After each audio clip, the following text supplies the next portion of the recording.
I'm Cierra Bettens. Welcome to APTN News InFocus. This week, we're putting the campaign to search the landfill in focus.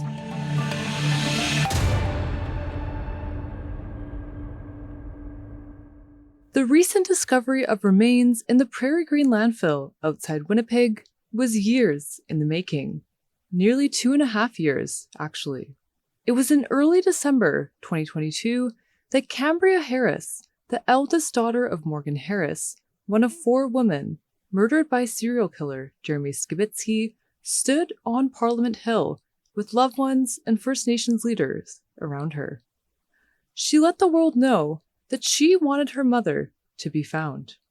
I'm absolutely heartbroken and utterly shocked at what is happening to our people, and what is happening is an ongoing genocide time and time again. The government constantly, and the system that was put in place that was meant to protect and harm, or protect these women from harm, completely fails them time and time again, miserably. Last night, I sat down with members of the Winnipeg Police Service, and I feel very wrong, and I am so heartbroken to be able to say this. And it shouldn't be me saying this, but there has been some misinformation going around the public saying that these women are at Brady landfill, and that's incorrect. They believe that these 3 women, Morgan Harris, Mercedes Myron, and Buffalo Woman, which I find so beautiful that the elders gave her a name, they believe that they're in the Prairie Green landfill, and the police won't do anything. And they say that they can't search because it's not feasible. Is human life not feasible? Time and time again, our Indigenous women and brothers and sisters have to come here, and we have to shout, and we have to raise our voices begging for change and begging for justice for our people. And that is wrong. I should not have to stand here today, and I should not have to come here and be so mad and beg so that you will find and bring our loved ones home.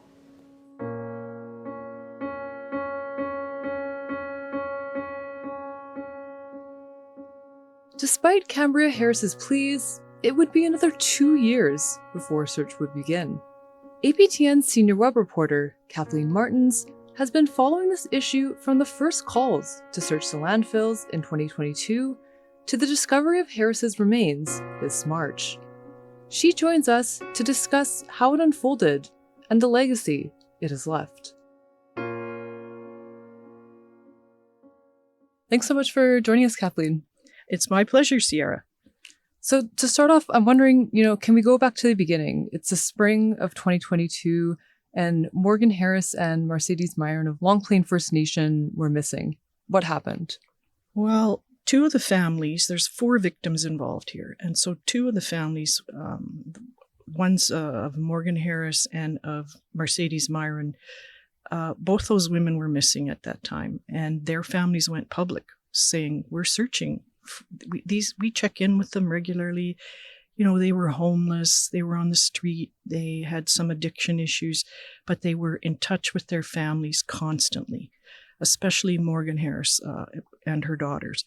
So what happened was that it set off alarm bells in that these women were missing, 2 homeless women, and then it brought up fears of what we'd been hearing for many years here at APTN about a serial killer preying on women on the street. We'd asked police about it. We'd asked street workers about it. Nobody would confirm it or could confirm it at the time. And we have had serial killers before in Winnipeg. But that's what it heightened the fear around a potential serial killer, and also what was happening. It was another 2 cases of missing and murdered Indigenous women and girls. And as we know, Winnipeg is the epicenter for that in Canada, according to statistics that we've reported on. And so it certainly, when you go to the beach and the flag, you have to check, is it green, yellow, or red for swimming? I would say this definitely moved the flag from green to yellow.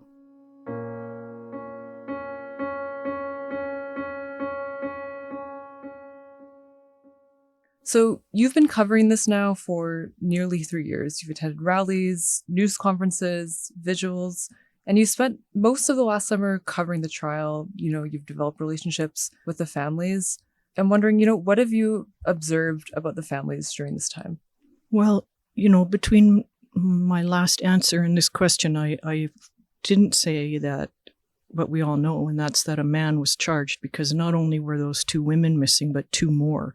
And they were all on the street for various reasons, and they disappeared. And then the remains of one of them was found. And so police charged an individual named Jeremy Skibitsky, a 39-year-old man from Winnipeg, with 1 count of first-degree murder. And that news conference was crazy. Reporters were yelling out questions. We knew something big had happened, and what did police know? What were they going to tell us? And it took several months later for them to charge him with 3 additional counts. So to answer this next question, that's what's happened in the intervening time, is some women are missing. Then we find out they've been murdered. They're all Indigenous women. They're all vulnerable. And so it's right away, we've got a massive MMIWG case. We've got a potential another serial killer in Winnipeg case. And these families are absolutely thrust into the spotlight.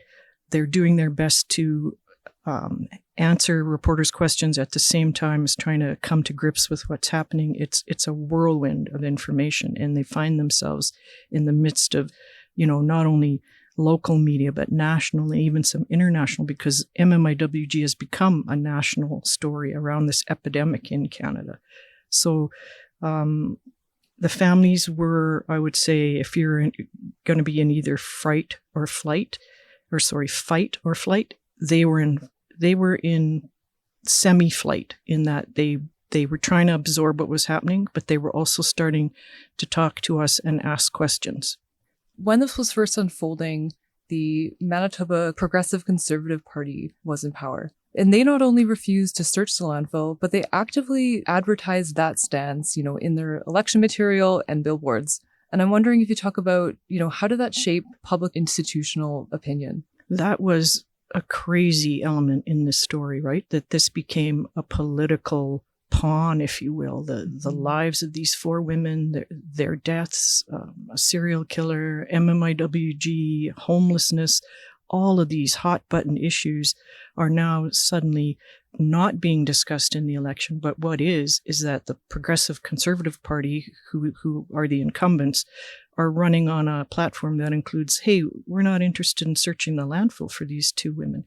So just very quickly, the remains of Rebecca Contois had already been discovered in the city's landfill, and the remains of the other 3, Harris, Myron, and then a third still unnamed victim who we call Buffalo Woman, their remains hadn't been found at this point, and they were thought to be in the landfill. And the government saying, yeah, you know what, we're with the police, because Winnipeg police, as part of their investigation, said, we're worried about searching. There's safety issues. There's asbestos. There's sharp things. We have enough of a case against Skibitsky. We don't need the remains. And from a police point of view, we could understand that. But from a human point of view, it was shocking, because the families were then in full-on fight mode. What do you mean you're not going to search for our loved ones? Morgan's kids are like, that's our mom in there. We want to take our mom and bury her properly and respectfully in her home community. So at the time of the election, it just seemed to ramp it up again, this issue. And it put people on the streets in rallies, not only in Winnipeg, where it had kind of been concentrated, but across Canada. There was even a rally in London, England.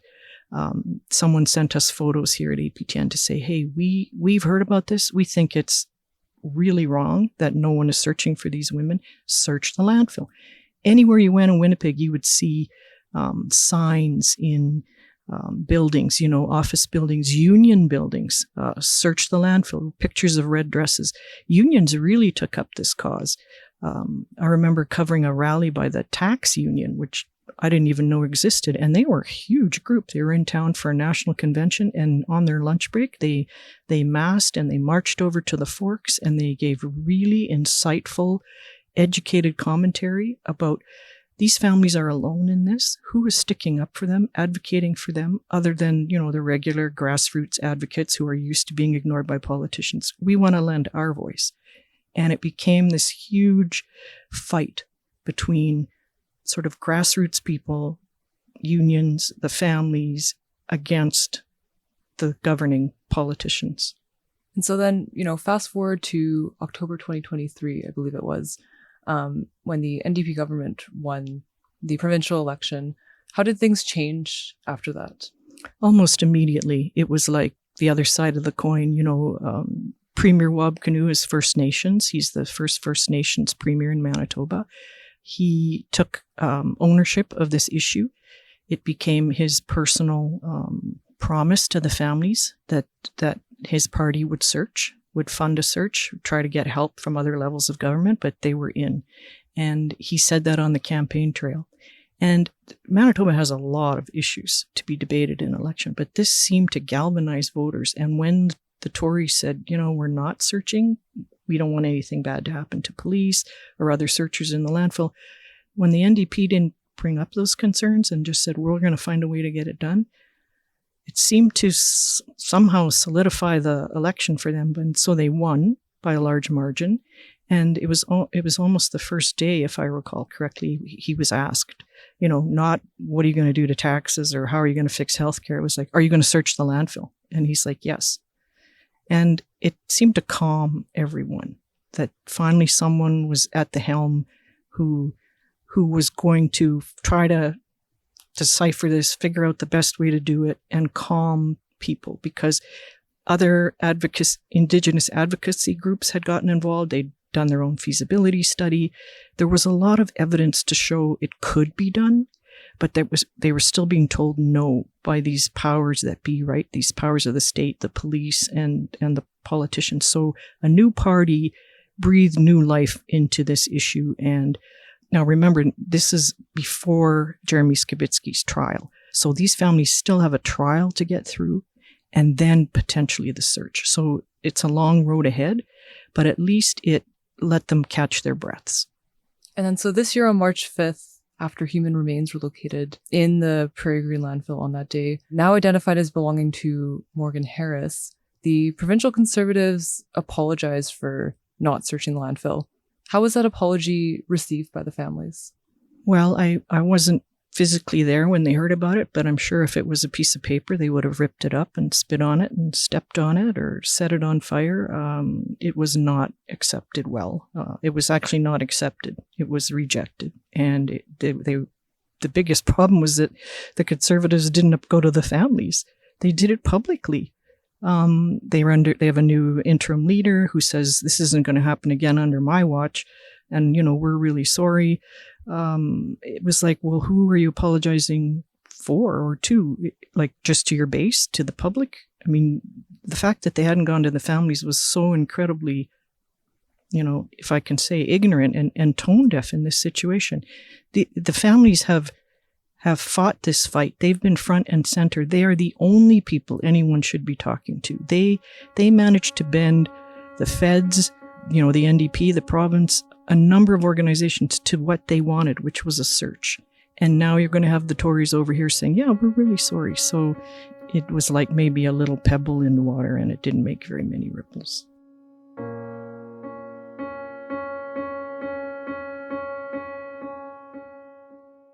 Another thing I'm wondering is, could the discovery of Harris's remains set a precedent for missing women in Manitoba? And also, do you think the search will continue for Buffalo women? Yeah, I think the answer to that is yes on both counts. I mean, the Premier has always characterized this as a compassionate mission, likening it to human rights type searches after avalanches or earthquakes. And he has always repeated the phrase that in Manitoba, we don't leave anybody behind. We look for them. And that's all he ever promised was at least we're going to make an effort and we're going to look. We don't know what the results will be. And so I remember asking him at a news conference, when let's say you find the remains of Harris and Myron, what about Buffalo woman? Because we were told this search was strictly for those first two. And he said, we'll cross that bridge when we come to it. So now we've had Morgan Harris's remains found and identified, a second set of remains, which likely could be Myron because the women were both disposed of in the same industrial garbage bin, so it would make sense that they would be together in the landfill. We're still waiting for that identification. And that is the question now, are they going to keep going? I know the families want it to keep going. They want to find not only Buffalo Woman, but they would love to search the whole landfill. They would love to search the city's landfill, because right now they're in a privately owned one just outside the city. Many families believe the remains of their loved ones are in landfills across Canada, just like they are in rivers, ditches. We have many missing Indigenous women in Manitoba who've just disappeared.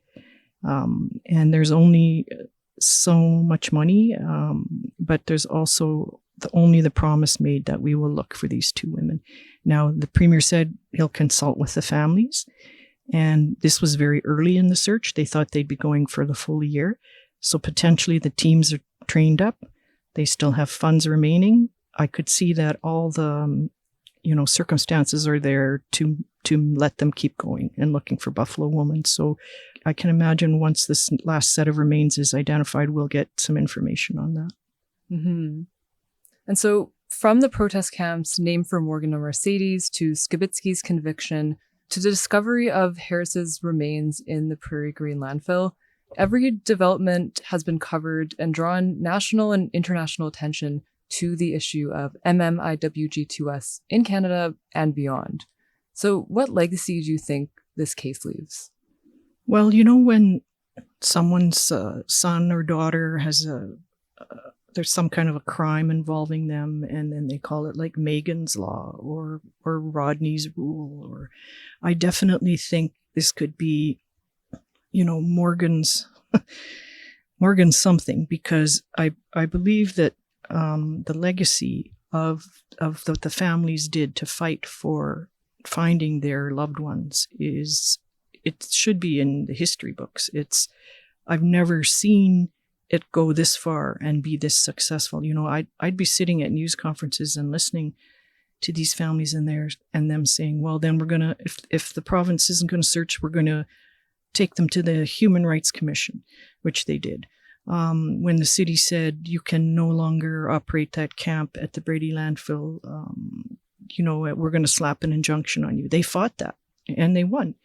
Every step of the way, they never took no for an answer. I was amazed. I think a lot of others would have stepped away by then, but they just kept going. They now want a national inquiry into these kinds of situations and cases. And I can't write off anything they say anymore. It's always, I could be writing about that very thing they want the following week. So I do believe the legacy is one of, familial love, maybe a daughter's love for their mom, family's love for their children. That has been what this has been about love.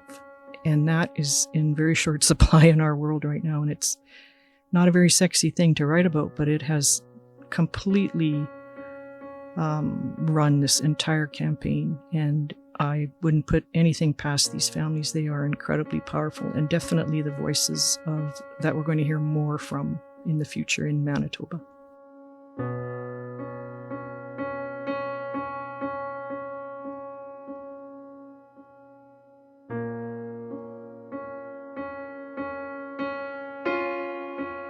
All right, well, thank you so much for joining us, Kathleen. I really appreciate it. Absolutely my pleasure, Cierra.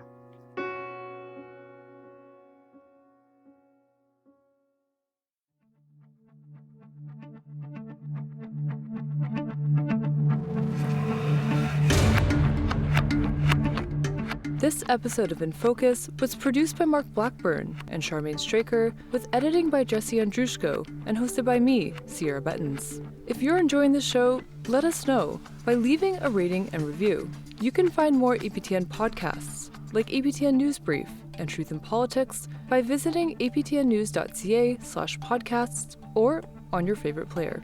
Thanks for listening.